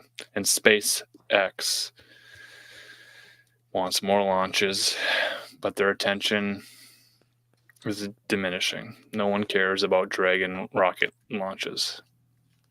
So what future do we live in? I need an emotional support animal to lead me into 2025 because all my dreams are crashing. We did an article, I don't know, either earlier this week or last week, but they're doing like AI friends and they're doing it's like half a Furby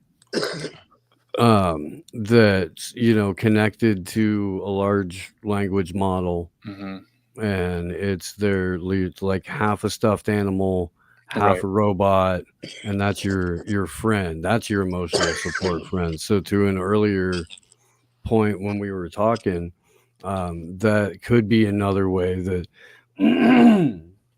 they start to reduce the amount of actual pet ownership. Okay, so it's going to a Furby model. Now, I would like to see some of these Furbies placed in microwaves. Those videos would provide so much consolement to my soul just to see people putting in iPhones, in blenders, smashing Are these hammers. Furbies connected to Wi-Fi? Here, I'll show you the article. I'll bring it up. Smart Furbies connected to Wi-Fi to access large language. So basically, this is like today's fucking Catholic priest. Steve's picture is hilarious.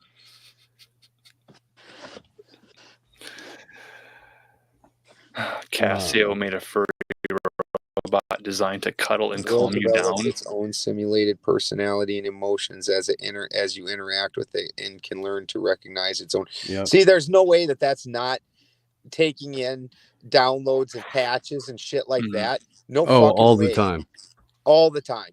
Like, this thing is literally the Catholic priest of today. It's gonna listen to all the things your kid says. This is like a smart television remote control waiting to hear your Siri, Amazon, Alexa requests.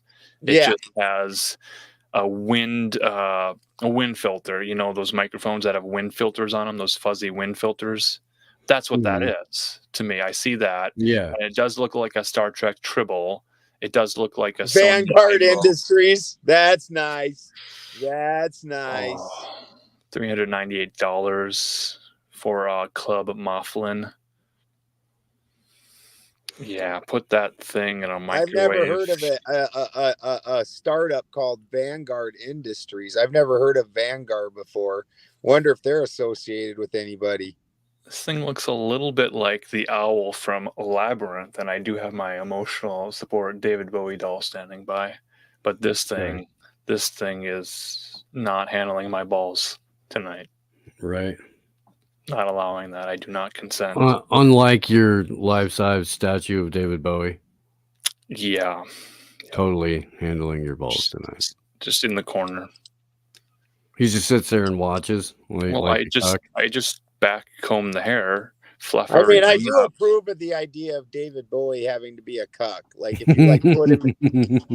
There is no magic dance happening with this Mouflin in my bedroom. Is what I'm saying. That little charging coffin, right? Does it come in black? Can we put it in an actual sarcophagus? That is so weird. Emotional support robots from Casio from Japan. Mouflin? Yeah. 一緒にのんびりしたり、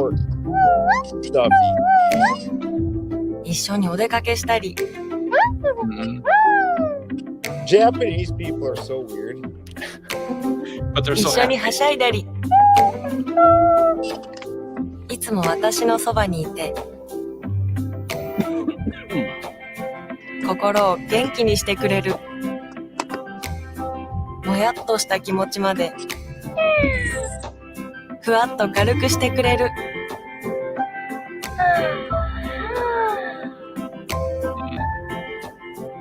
I would kill まるで私と生きてるみたいに、心の隣にいつもいる。この子には何でも話せる。What, Ben? If I had to carry this around as an adult to feel better about myself, I would self-delete.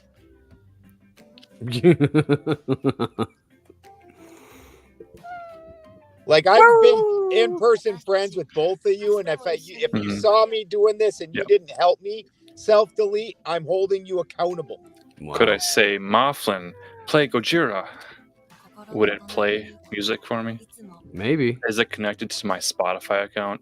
Could I Probably. say, hey, Mifflin, play Deliberating Dog-Faced Dudes, episode 11, Emotional Support Animals? Would it know to do that? It better. It better. It wouldn't be very supportive if it didn't. So that's where the emotional support animal is going. To Furby. Dude, what kind of a self-respecting adult is going to nuzzle with a freaking fuzzy fake animal? A Disney adult might. Yeah, 100%. Mm-hmm. Hashtag adulting Twitter X users would probably buy a blue check mark. I mean, on the bright side, these people are typically not reproducing. I'm guessing like 97% of the staff at Google and Adobe, anyone who works for Mark Zuckerberg, they probably already have them. Yeah, I got one right here. So a lot of these YouTubers now use these microphones, these Rode microphones, and they just like wear them on a necklace. It's a big windscreen. It's like a feather duster windscreen. I already have one. Okay. And I can use my imagination and just have a great time pretending. I can pretend all I want that this little windscreen microphone cover is my emotional support animal. I could probably take this on an airplane, might get a few strange looks, but you know what? I've seen stranger behavior on airplanes. I've seen men raw dogging on airplanes. Me, I'm not going to raw dog. I'm going to take some furry stimulating fabric that I can just put in my hands and just rub it along my face. It'll comfort me. It'll soothe me. And it only costs me a couple dollars. I don't need to spend big bucks on some smart Wi-Fi connected device to have a large language model to chat with me connected to an app on my phone. This is I just want the flaps on my underwear that make it so my balls don't stick to the sides of my legs. Okay. And then it's all good after that. It's some fresh socks. Man, we've had teledildonic technology for years and years and years, and these Japanese people are trying to sell us the same device and then make it unintimate and unsexual. We're going in reverse here, folks. Well, I mean, I think they got it the other way too. They do. Do they? Yeah. We've they sell investigated on panties. Blunt They Force sell Wisdom. used We've panties investigated. and It's been a vending while. machines.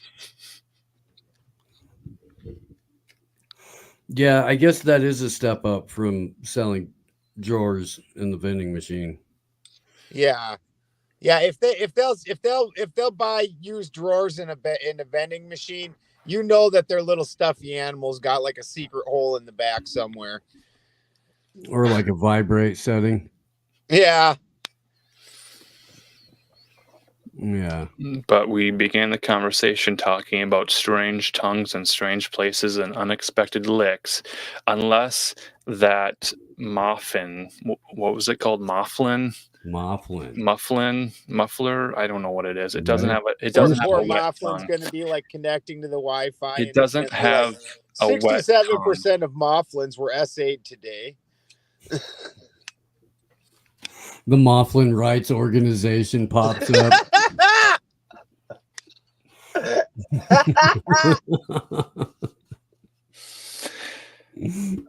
You know, I'm okay with giving Furby licenses to people who need emotional support animals. I think that's a step in the right direction. These animals are going to look at the face of their owners and realize, wow, this is not great. I want to reincarnate quickly. Please take me to a dog park behind a shed and just leave me there forever. End me now. My owner is emotionally narcissistic and taking all my marbles away from me, not leaving me alone at all. Please think of the animals who have to be forced to be emotional support animals for Disney adults who need too much. They have too many needs, and those emotional support animals are milked dry. There's nothing left to them. please think of the animals. In Nobody wants the to live with a danger arms here. of an angel. I was wondering when we'd hear Sarah McLaughlin from the grave chiming in. For just $2 a week, we could help free a poor suffering animal from living with a danger hair that nobody else would live with. Is it right to let these animals suffer when they have crazy women lording over them, forcing them to listen to their stories? $2. I do realize this is an unlicensed live stream conversation. We have a few people in chat. We do have listeners, so our prayers have been answered. Oh, shit. People are listening to this nonsense. This is yeah. kind of a T-ball debate. We're debating with training wheels on. We're testing the grounds of our debate skills. Our charisma levels are increasing. We've been away from strange furry microphones.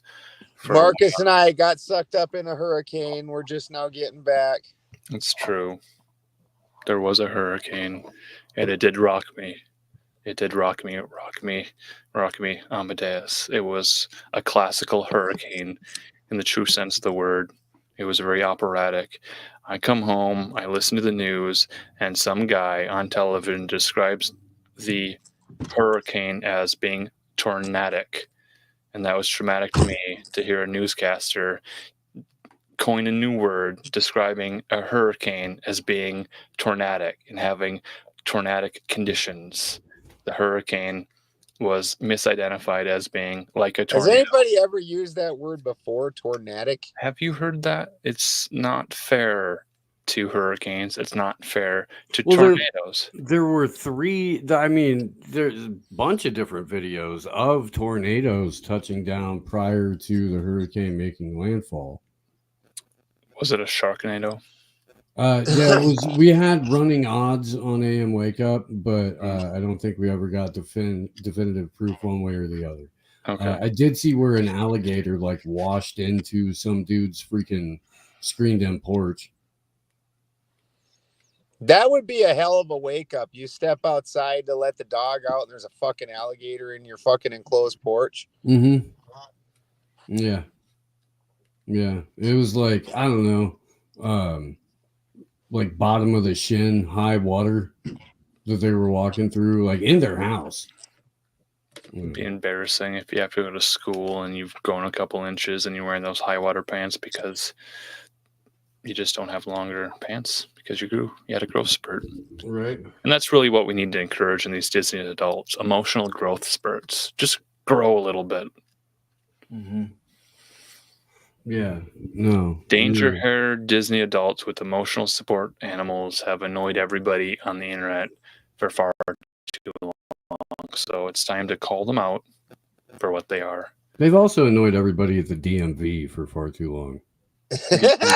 And you know what it takes to feel sorry for people at the DMV?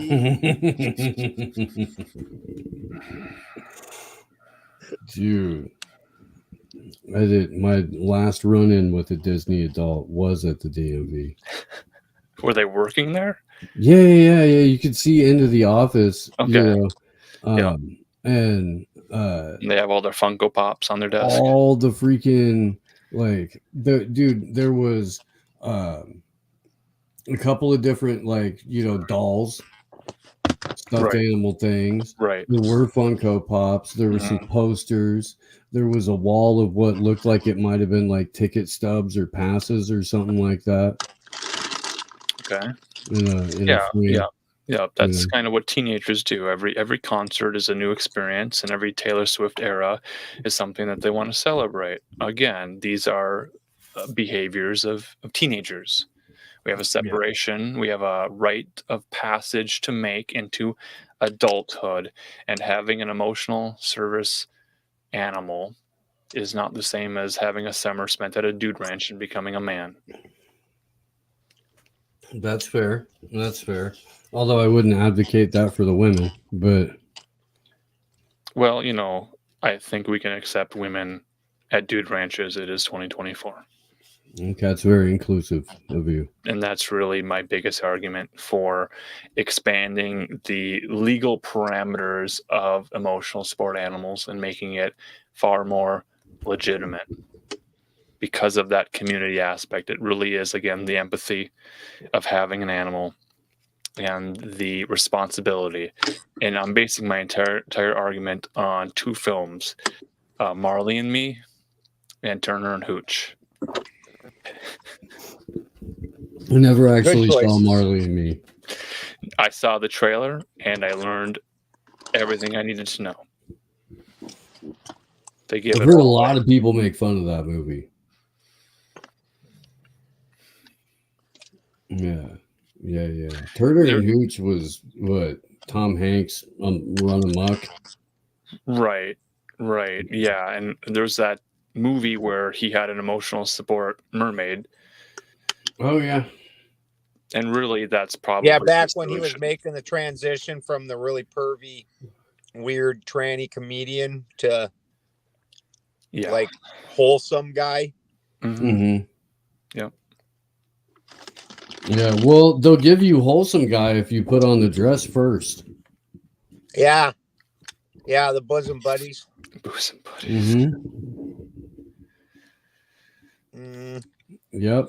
Is that really what we're getting at here? Is a generation of Disney adults who were not breastfed at all? They didn't have a loving mother, and now they need to replace that sort of loving motherly instinct with an animal. And men and women, they both want to be moms. Is that what it is? I was breastfed, so I'm good to go. I think that's really what it is. And the key is to be breastfed for just a perfect amount of time, not too long. I mean, there's some teenagers who are still being breastfed by mothers, and that's just too long. You got to cut the nipple off at some point. I mean, not physically, and I mean not literally Not removing the Bob Geldof mammaries. style. Right, but just say no more. I'm not sure I understand what that means, MS. Are Disney adults expected to do the same things as what the majority does? Are Disney adults expected to have the rites of passage that men and women go through? I don't think we have any expectation for people who call themselves Disney adults. Right. And whose sole existence is working at a fake email job, an insurance company, some sort of social media manager somewhere, so that they can earn enough money to see Taylor Swift perform at Disney World once a year. Medical billing and coding. Yes. And I do have that code if you guys are ready to write that down. Let me see here. I'm just against these people voting. That's all I'm saying. Mm-hmm. Yeah, well, that's the, Yeah, that's I mean, what they I'm do. saying, Ryan. They should not be allowed to vote. That's what I'm saying. Right. They have jobs. They pay bills. They occasionally pick up after their emotional support animals. They go to Whole Foods or Trader Joe's. I have that code. Are you ready to write it down? Sure. The current procedural terminology that's registered as capital CPT code 99213, as maintained by the American Medical Association. It's a medical procedural code under the range established patient code 99213. You show that to your provider as an established patient for an office visit or other outpatient visit involving evaluation and management. This visit involves a low level of medical decision making, and or the provider spends 20 or more minutes of total time on the encounter in a single date. So you need about 20 minutes with a medical professional, and you might bring in a dog or an emotional support animal to introduce it to the doctor to state your case. And if the doctor likes you and the dog, he will use his letterhead and sign a signature on a piece of paper saying that yes, you do have an invisible condition, an invisible handicap condition that is recognized by the doctor, and the prescription, the solution to this is going to be having an emotional service dog. And then you can show that letter to a landlord, and if the landlord likes your dog, then he'll allow the dog and you to stay on his land. That's really what it comes down to. It's all medical billing and the sort of legal structure to allow a classification of an animal from a family pet into an emotional service animal. All I'm saying is I have an invisible medical condition. They're mental. Mm-hmm. And you have a registered service dog. Yeah. It's not an emotional support dog. It's a service dog.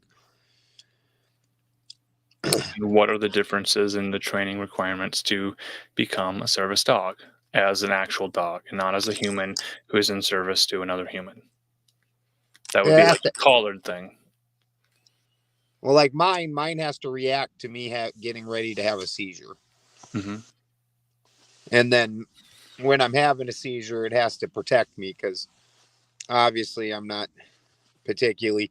People want to come over and help, and they really just leave me alone.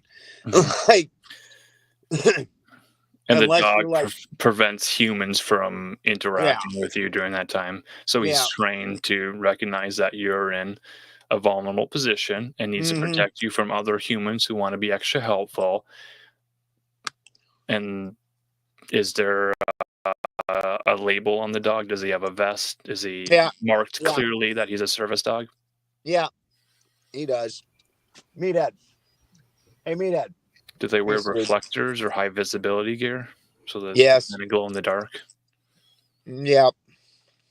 So they're clearly seen, and they're working, so they're not there as an animal in a petting zoo. And then also they get their own little IDs and everything. Registered tags, legal documents, all of that ready to go. Yeah.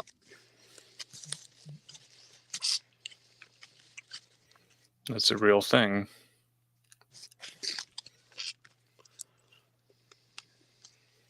That was one of the arguments against confusing emotional service animals with emotional support animals with registered service animals, because it would kind of blur the lines. Okay, you're showing us an identification tag card, laminated thing. There's a picture. It's a hard card. It's not laminated. It's like a hard one, like your driver's license. There's a photo ID of the dog on the card. Yeah. Okay, so you can't just print one out, laminate it, and make a fake ID for a service dog. Yeah. Okay. And mine, it's got his registration number on it, his breed. It mandates that this animal and owner have full access to all public places. Full access required by law for me. And then on the back it says, have questions? U.S. Department of Justice, Civil Rights Division. Civil Rights Division. Talk it out with them. So it's your civil right and duty. Yeah, and then mine, see, to verify the animal's registration number, scan the QR code or visit serviceanimalregistrar.org.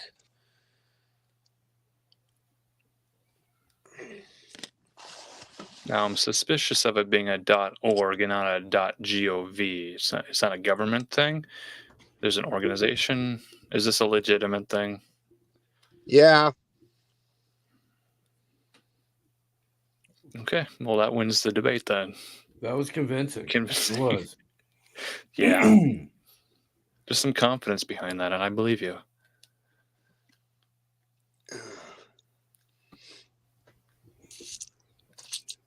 Chat wants to know, are dogs able to have a conceal and carry license? Yeah, Tears packing heat. He's packing heat. It's like a Kevlar vest. Yep. And conceal and carry for D's nuts. Yeah. Right. It's back to bomb sniffing dogs because your dog's bomb.com. Gomez doesn't really conceal. Neither does Tear, for that matter. Pretty much open carry with those guys. Yeah. Yeah. He's pretty proud. I've seen like dog vests with holsters though. Those are Like pretty on cool. that John Wick movie. I guess so. I don't know. I didn't see it. Are there Secret Service animals secretly in service? Oh, for sure. For sure. Tears don't got no special things like that on it. It's just that's not Tear, that's ESA. They all kind of look the same. Racist. Tear, ESA, Service Dog. I can read that. That's legible. That's a big, bold font. Service Dog, high visibility, white text on black font. Yeah. And then you got the handle back here and a thing, and there's a meathead. Hi, meathead. Everybody loves you. Yes, everybody loves you. It's really those puppy dog eyes that just kind of calm everybody down. Hey, Biggest. Mm. Good. Talk about you, Biggest.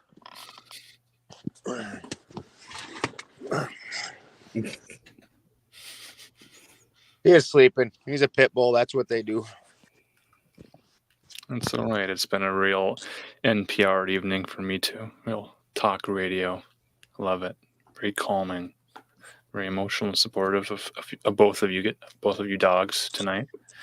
We have some art. We have some new art. I don't know that anyone listening will see the art, but we'll make the art more visible. And we'll get you guys a good hot debate next week. Hopefully we can get a guest so it's not us debating each other. We're just giving each other back rubs and high fives tonight. That's fine. It's the bro down, throw down. Right. It's not a verbal combat, but we'll get there. We've got some anger directed towards some Orthodox Christian brothers. Wally said he'll come on. That one guy debated that one night that you wanted to come on. He said he'll come on. That'd be fun. It was like the night before I left for the trip, so that has not been followed up upon. Right. And we are in good faith. We are exploratory in nature. We just want to have a real contrived clickbait topic title to bring all the boys to the yard that want our milkshake. Boys do like milkshakes. It's the marketing of the material that we've been struggling with. So that's the value for value model. We've provided some value, some information, some licensing, and what was it? The medical code. So you can bring that. Well, we just got to get out there and pick some fights. Is what we got to do. Like Fight Club, we got to get out there, pick some fights, and get in some good arguments, and then we'll do just fine. It's not like Fight Club where we're not talking about deliberating dog-faced dudes. We're talking about deliberating dog-faced dudes at every opportunity, marketing ourselves and our brand name here to get some recognition, to talk with Jordan Peterson level academics and just really shut them down. That'd be fun. That's the goal. I'm for that. That would be fun. We want to make also we'll skip this psychotic break. Right. Yeah. Mm-hmm. Like it seemed like it was fun until he had to shoot himself to kill the other half of himself. Then that that's too far. Yeah. That didn't look like fun. Not fun at all. Maybe Bill Maher, he had his show and he's just doing softball questions. All these big shows are just giving each other back rubs and high fives and not even pretending to explore actual controversy. It's all rehearsed. It's all pre-planned drama. That's all fake, but we're ready to bring the heat and be real.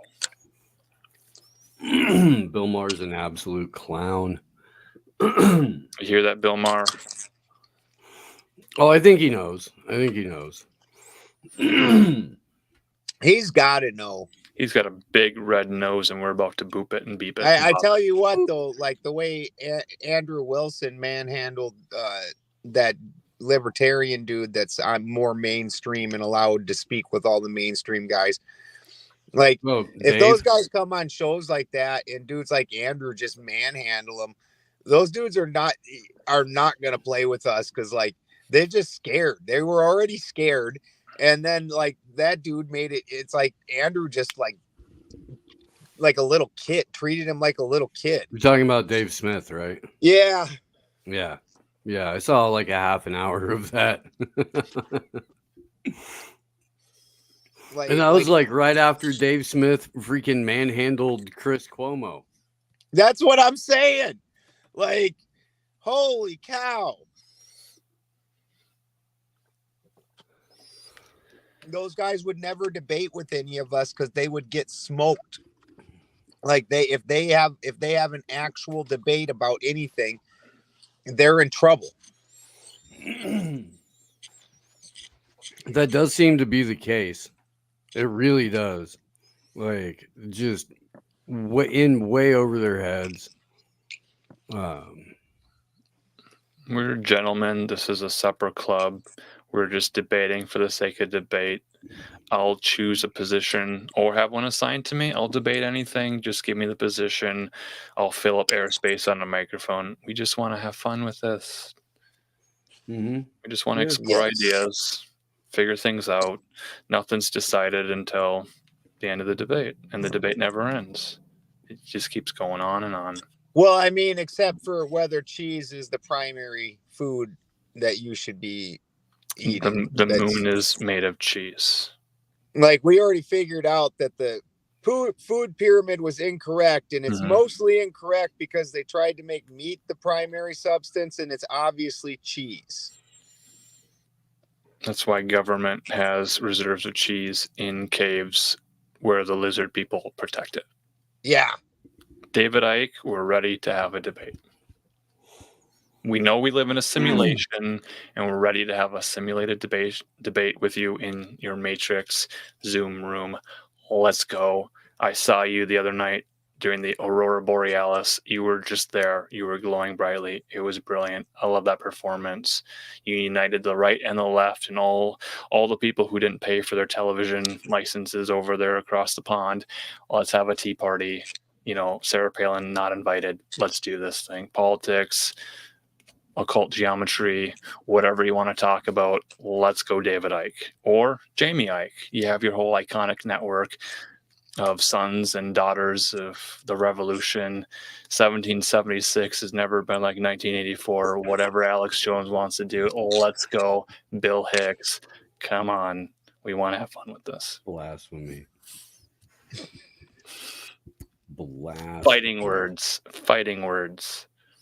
Freestyle, hip hop, do some beatboxing, whatever it takes. We'll spin around on cardboard boxes, b-boy, beatboxing, whatever it is. We'll make fools of ourselves. Just let us debate. It's going to get embarrassing if we have to keep begging anyone to debate us. And I'm prepared to be a Disney adult debater. I don't care the color of your hair. Right. You are not prepared to be. This is an audio podcast. Beards not required, but recommended. What do you guys want to see us debate about? Right. Yeah. Let us know. I gotta jump off here in a minute. You guys. Don't jump. Your life is worth living. I'm seated. We need to see you next week. I more or less need to stand up. Stay off of bridges. Go to a different room. I'll be home next week. Marcus and I are home safe. Yeah. The road did not swallow Marcus. Billingtano and Marcus and Lee and company all kicked that thing apart and saved everybody. Karen B put out a great video deliberating compilation. dog-faced dudes do. Yeah.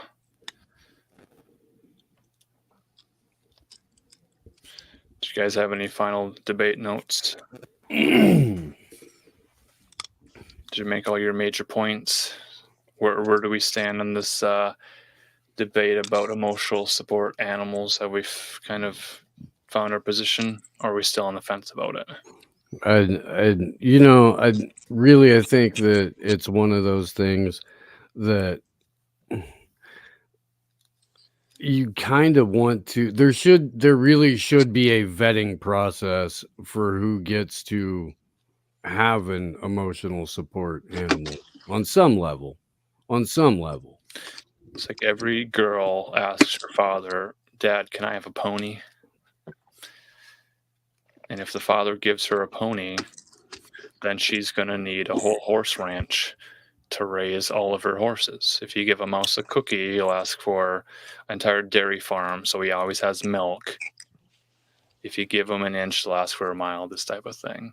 If we allow emotional support animals in restaurants, then everything becomes table scraps. We have to draw the line somewhere. There has to be clear boundaries and definitions of things. And that's the problem we're facing with the blurring of lines between tornadoes and hurricanes, genderless bathrooms, this type of thing.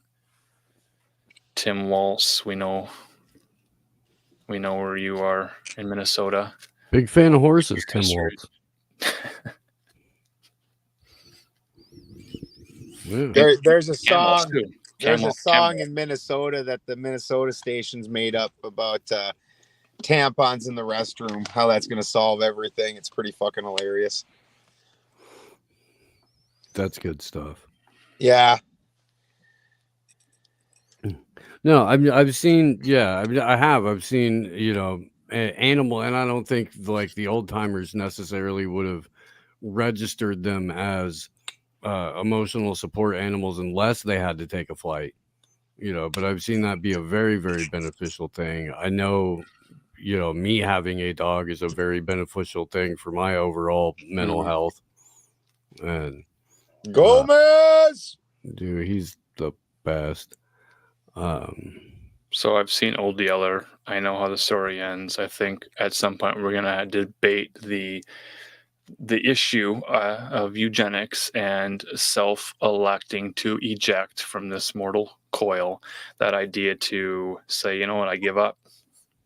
Inject me, let me go and reincarnate somewhere else, or whatever happens after death. I think that's the big question. We'll probably get into that debate. Maybe cryogenics. Is it worth it to have your brain frozen? So where I stand on it is, while I think the emotional weakness is ridiculous, I'm all for everybody having animals. So I'm not going to fight it. I don't care. I have zero shits to give. But yeah, the emotional weakness is ridiculous.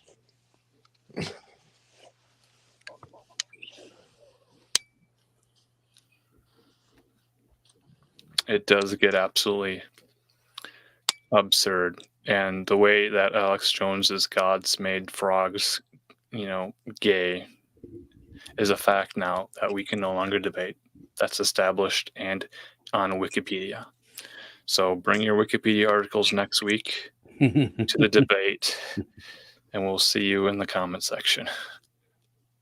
If that's okay with you. Because we need your consent. Have a good night, everybody.